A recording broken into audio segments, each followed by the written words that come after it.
ṣé ti bá láti sọ̀rọ̀ sí yìí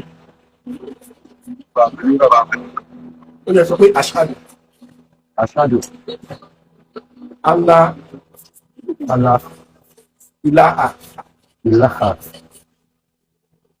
illallah illallah wa ashhadu wa ashhadu anna anna Muhammadan abduhu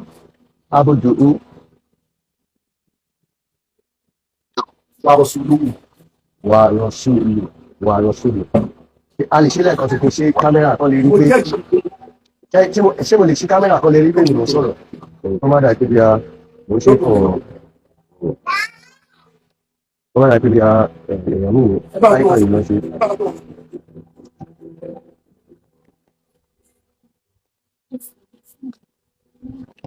Yà máa fẹ́ ẹ jẹ́ ká bẹ̀rẹ̀ báyìí.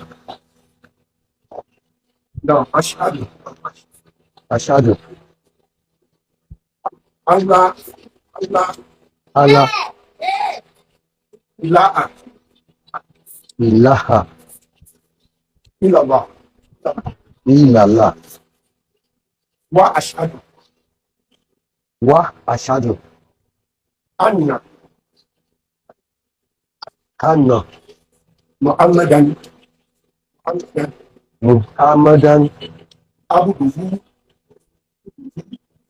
abduhu wa rasuluhu. wa rasuluhu. Mo jẹ́rìí pé Mo jẹ́rìí wípé kò sí ẹnìkan tó lẹ́tọ̀ọ́ ká máa jọ́sìn fún àyàfi Allah.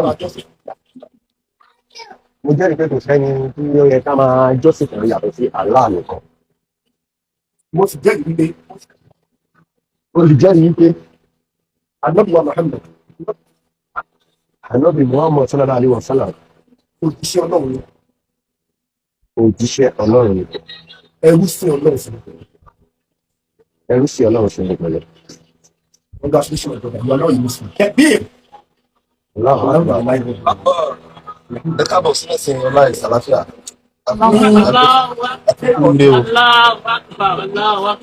Ọlọ́run ọba tó máa ń sọ yẹn pé o. Ẹ bá wa rí póòsì tó fẹ́ rí póòsì lórí la ní ládùúgbò bá Ó ṣe ká ọlọ́run bá wà pọ̀ pẹ̀lú ní o.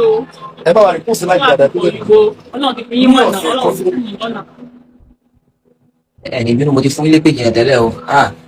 Bàtẹ́ wọn wá sí péjì mi máa ń gbé ṣépè ìwọ náà bínú. Ní ọ̀sẹ̀ kan sẹ́yìn tí màá ṣe mistake, mo wà lórí péjì kan àbí tútìkà àwọn ọmọ kan wá síbẹ̀ àwọn èèyàn pè mí pé kí n máa bọ̀ lórí péjì ọmọ tó mọ̀ ní ẹgbọ́n lè ṣíkà ní àwùjọ ẹ̀nà ọ̀bẹ̀rẹ̀ àkàkìsà tẹ́bí. Mo kí gbogbo ẹ̀yọ́ ọmọ Yorùbá káàkiri àgbáńlá ayé. Mo kí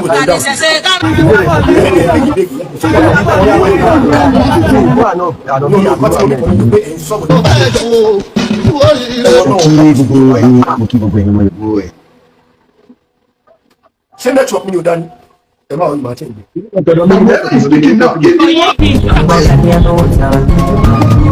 What's my name? I'm gonna see that they came.